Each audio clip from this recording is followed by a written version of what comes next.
বাংলা চলচ্চিত্র জগতে ঘটে নক্ষত্র পতন। শেষ নিঃশ্বাস ত্যাগ করেন মহানায়ক উত্তম কুমার। এই দিনটিতে কিংবদন্তি অভিনেতার প্রতি শ্রদ্ধা জানিয়ে বিশেষ অনুষ্ঠানের আয়োজন করেন মুখ্যমন্ত্রী মমতা বন্দ্যোপাধ্যায়। প্রত্যেক বছর সিনে দুনিয়ার একাধিক শিল্পকে বিশেষ মহানায়ক পুরস্কারে ভূষিত করা হয়। এবারও তার অন্যথা হয়নি।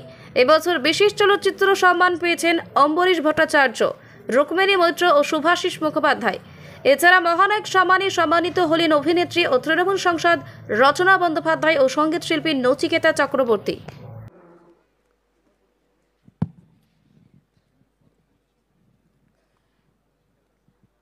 আপনাদের সকলকে স্বাগত জানাচ্ছি। অনেক অনেক ধন্যবাদ, অভিনন্দন, শুভেচ্ছা শুভকামনা। কারণ এই দিনটি প্রতিবার আমরা উৎসর্গ করি মহানায়ক উত্তম কুমারকে, যিনি চিরনায়ক এবং চিরদিন বেঁচে থাকবেন আমাদের সবার হৃদয়ে। আমরা বিশেষ করে তাকে হয়তো দেখতে পাইনি, কিন্তু তার ছবি খুব ছোট্টবেলায় মায়ের সাথে যখন তৃতীয় চতুর্থ ক্লাসে পড়ি দেখতে যেতাম, একটা দুটো মনেও পড়ে। আর আমরা পুরো বাংলা গানের পোকা ছিলাম তখন।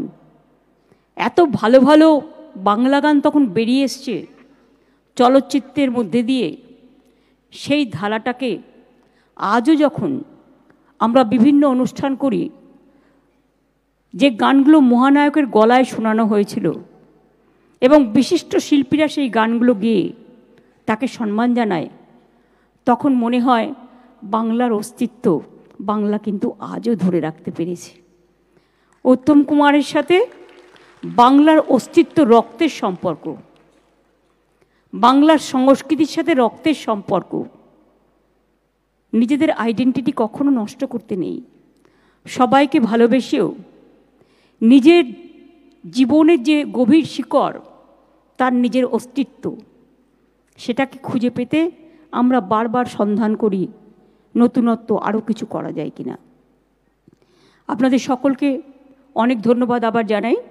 2023 পর্যন্ত 23 জন কৃতি অভিনেতা অভিনেত্রীকে আমরা মহানায়ক সম্মান জানিয়েছি। এছাড়া 41 জন চলচ্চিত্র ব্যক্তিত্বকে বর্ষসেরা সম্মান আমরা জানিয়েছি। 141 জনকে বিশেষ চলচ্চিত্র পুরস্কার দেওয়া হয়েছে। 21 জনকে চলচ্চিত্রে সারা জীবনের অবদানের জন্য এই মঞ্চ থেকে সম্বর্ধনা দেওয়া হয়েছে। নাম খুঁজতে বসলে অনেক সময় দেখি সবাইকেই প্রায় দেওয়া হয়ে গেছে, নামই খুঁজে আর পাই না। তার কারণ 2012 সাল থেকে কন্টিনিউয়াস এই প্রোগ্রামগুলো আমরা করি। এটা আমাদের জীবনের নিত্যদিনের সঙ্গী এবং বিশেষ করে অনেক কাজ আমরা করেছি। আমি সেসব নিয়ে আজকে আর কিছু বলবো না।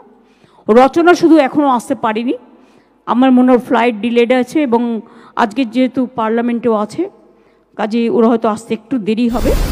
আমাদের সকলকে অভিনন্দন।